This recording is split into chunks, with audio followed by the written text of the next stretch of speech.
Hello people, it has been a while. I have a lot going on in my life right now. Just way too much. I just had an emergency situation with a family member that I'm not going to touch on, but again, it has something to do with mental health. Please try to be there for your family when you can. I am behind on a lot of things that I wanted to talk. I'm not gonna say a lot, but a few things. I also, for a month, had my daughter and my grandson here, so I couldn't.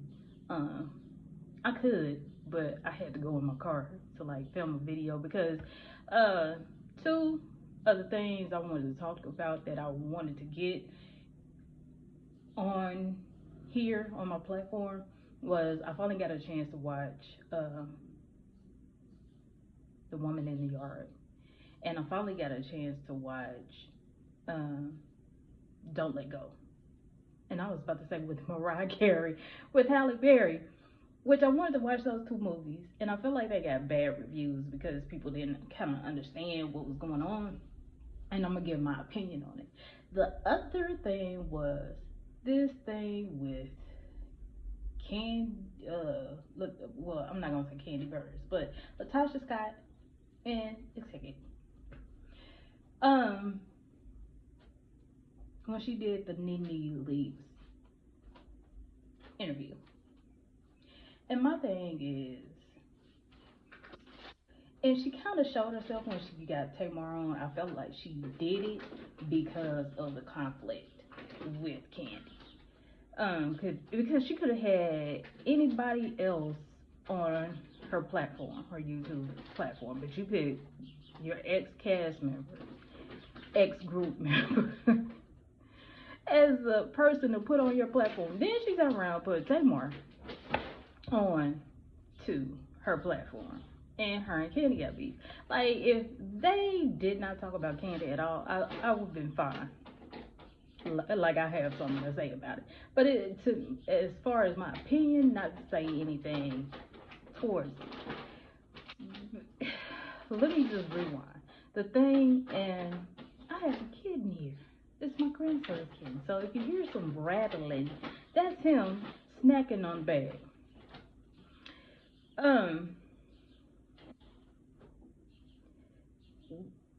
Nene's interview with Tasha Scott, because I've seen other people's commentary, was just like that episode where she was going into journalism, and she was on some Atlanta news station, I forget which one it was, and she did an interview with Jermaine Dupri. She had no facts. She didn't know. I can't say somebody's working with her as far as trying to interview people, but she didn't have like any meat to her interview. And it's the same thing with, she had questions, but she really didn't have anything to like back up but her opinion. It's like she did no research. So to me, it was the same thing like she did in that episode. Two, to me, Tasha Scott has been the same person from when the group started to now.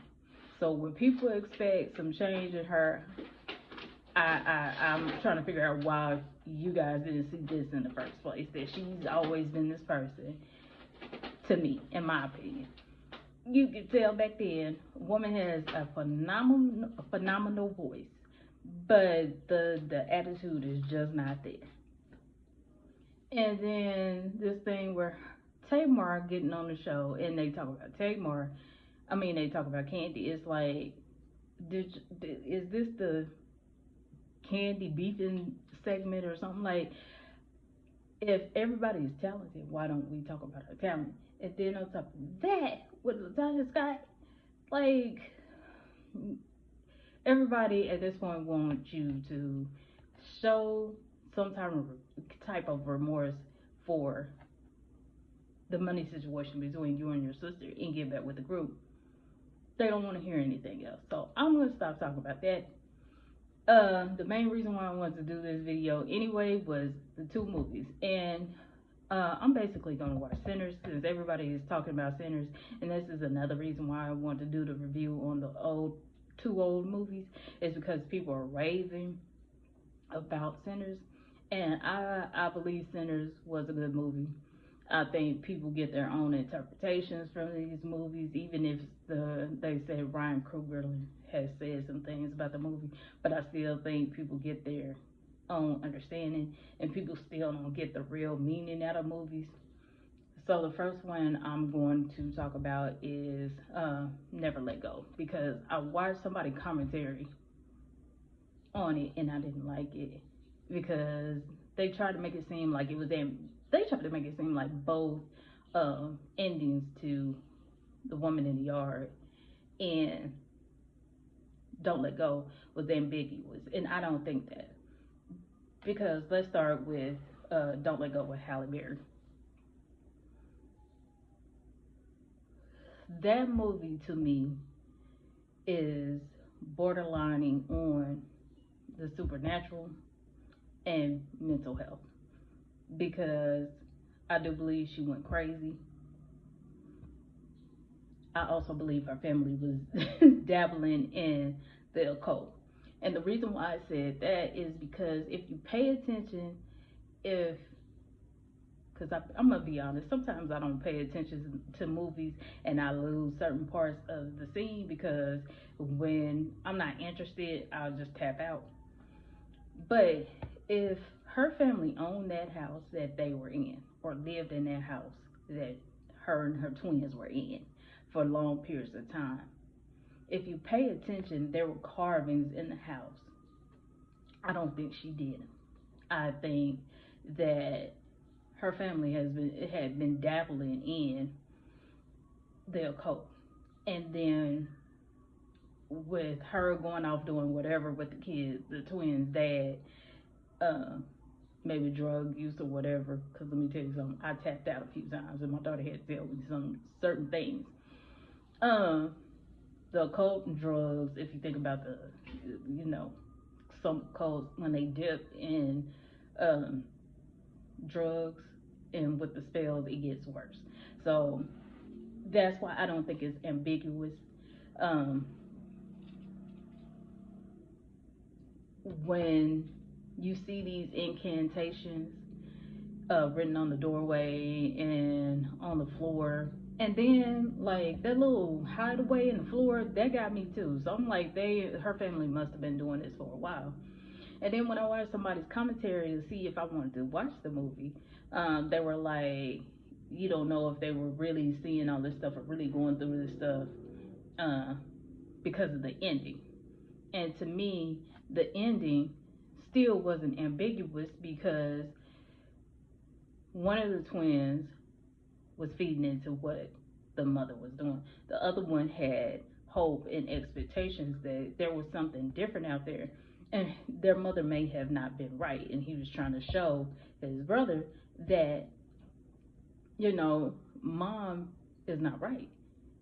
She's not right in the head, and she's not right in her way of saying that there's nobody out there but them. Um, then on top of that, like close to the end, with the picture, you can tell the boy, the other twin, was possessed. I'm gonna say, in my opinion, I can tell. Let me say that. He was possessed because the hand that was on him in the Polaroid, and then like the mother coming back as a spirit.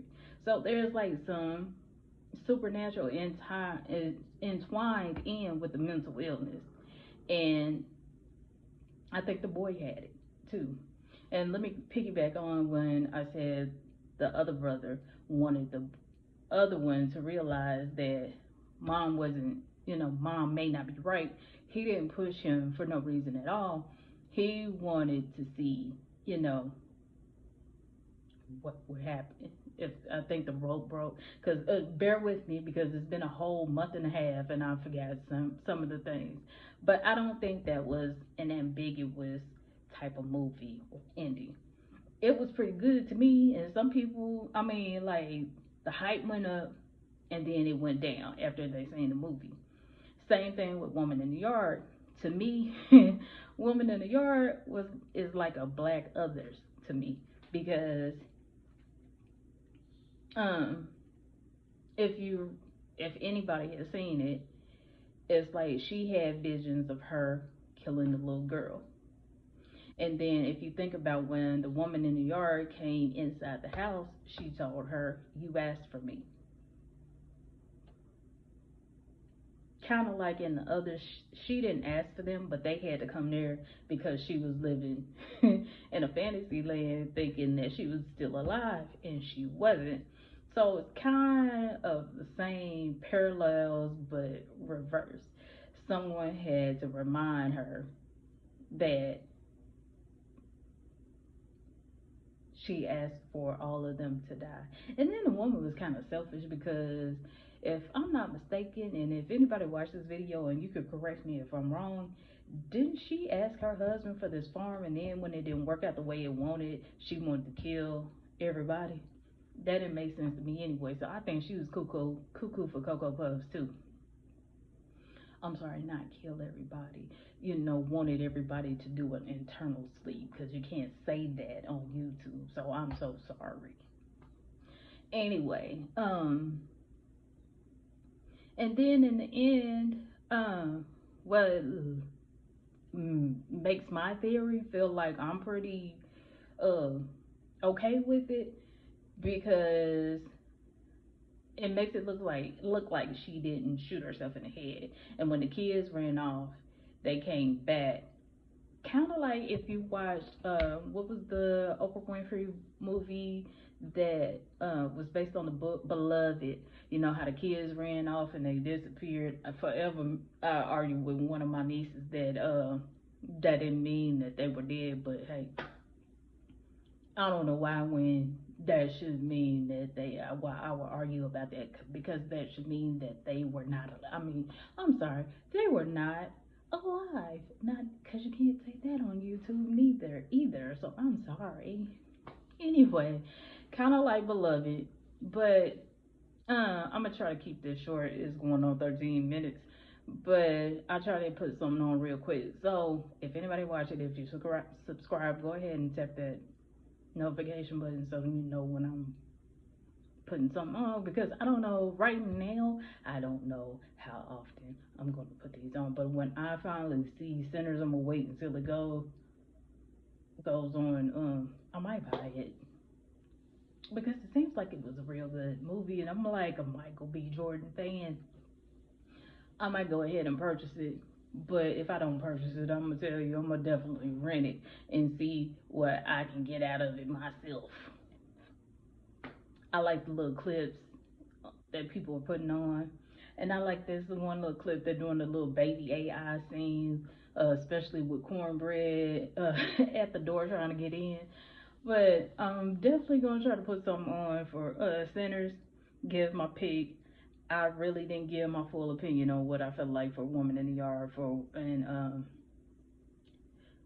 Don't Let Go, because like I said, I have a lot going on, so I had to do it real quick because I kept putting it off, because again, I'm fighting my own mental illness things too, and I was about to get in a slump myself because of what happened with a family member just then, and something I wanted to happen this summer that didn't happen. Some more stuff I wanted to happen that's not happening. I was about to go on my own mental illness roller coaster. So tap the notification bell so you'll know when I'm gonna drop something. People, be safe, take care of each other. If you know anybody that's going through anything as far as mental illness, check on them please, because you don't know what's going on with them, when it's going on with them, if they may need your help. And talk to you later.